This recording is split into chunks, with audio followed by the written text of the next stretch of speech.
Let's talk now about the state of our nation. We've been talking a lot about the broken government. Now I'm going to bring in our regular panel of independent experts. Joe Gandelman is the editor-in-chief of the Moderate Voice blog. He is in San Diego. Omar Ali is an independent voting analyst. He is in Washington. And Nicole Kurokawa is also an independent voting analyst, also in Washington tonight. So you just heard my conversation with 6 retiring House members. Joe, we'll start with you. Is there a role independents can play to help ease the partisanship?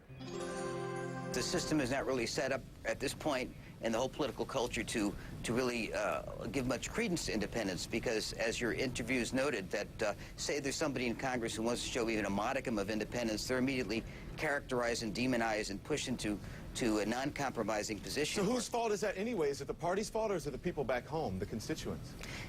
It's definitely the constituents, because we have what I call the talk radio political culture that you see in whether it's talk radio or the new media, and so people are insisting on people only want to listen to people that they already agree with and read people that they already agree with. So right, the mindset. So let me ask Omar this. Omar, you know, one of the congressmen talked about gerrymandering, and you saw them talking about civility there. So if it's only people that they agree with, right?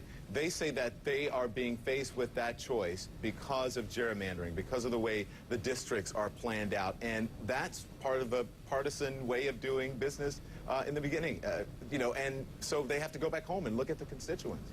Absolutely. I mean, you know, as one of the congressmen said, you know, the root of the problem is at the structural level. So it's not just about personalities and going over to people's houses for dinner and being civil with each other.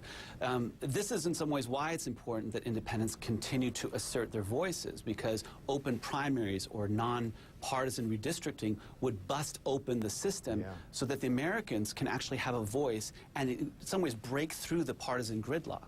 Nicole, do you agree with that? I also blame the parties, because we've seen a tremendous amount of cannibalization. Look at how much flack Olympia Snowe gets from the right. Look how much, I mean, at the Republican National Committee retreat recently, they very narrowly defeated a resolution to instate purity tests for their members. And if they had that, Ronald Reagan would have made it. So, yeah, they are forcing moderates out from their own ranks. So. And as I am talking to you, someone sent in a comment earlier saying, oh, I can't believe these guys are blaming it on the public. And what I'm getting from them is that they're saying there's time for self-assessment for everyone, including them, Omar. There's self-assessment to be made, for sure. I mean, but from the public, from the voter as well. That may be a tough pill to swallow for people who are watching, or for some Americans. Well, I mean, I think voters do have to take responsibility, and it's our job to go and vote for the people we think will advance the interests of the American people as a whole.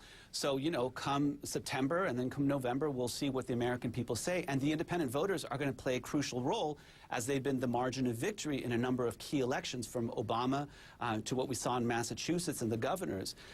You know, so I think, yes, voters do have to take responsibility. I mean, one of the things that voters are really concerned about, I mean, independents in particular, is the process. It's something that goes to the heart of our national identity. And they said process reform, that's what they need, process reform. They didn't say the government was necessarily broken, it was in need of reform, and most of them said process reform. And there are other things on top of that. So, Joe, we watched the health care summit this week in front of the cameras.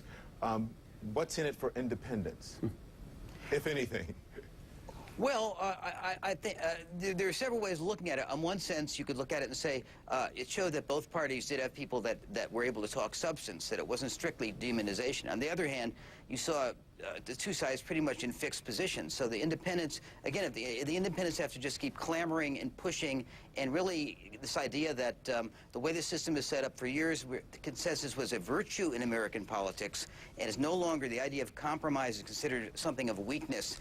And so independents have to keep pushing for people to try to come together and work on common ground.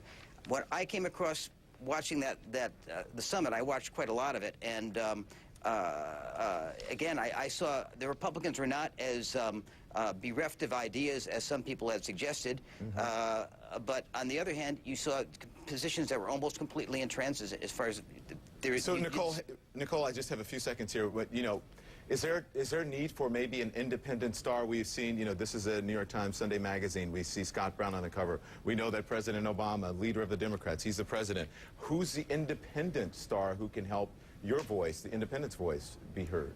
Well, it wouldn't be Bernie Sanders and it wouldn't be Joe Lieberman, but I think the most important thing about the summit is back to process. Overall, The next step we're going to see is going to be on reconciliation. And what worries me about reconciliation is if they push that through, it is going to be an indication from the administration that they don't want independents and they don't want Republicans. They're disenfranchising a huge section of the American public. So I don't know if we need a star, but we definitely need to be involved in the process, period. All right. Nicole Kurakawa, Omar Ali, and Joe Gandelman, thank you. A father's pain and joy.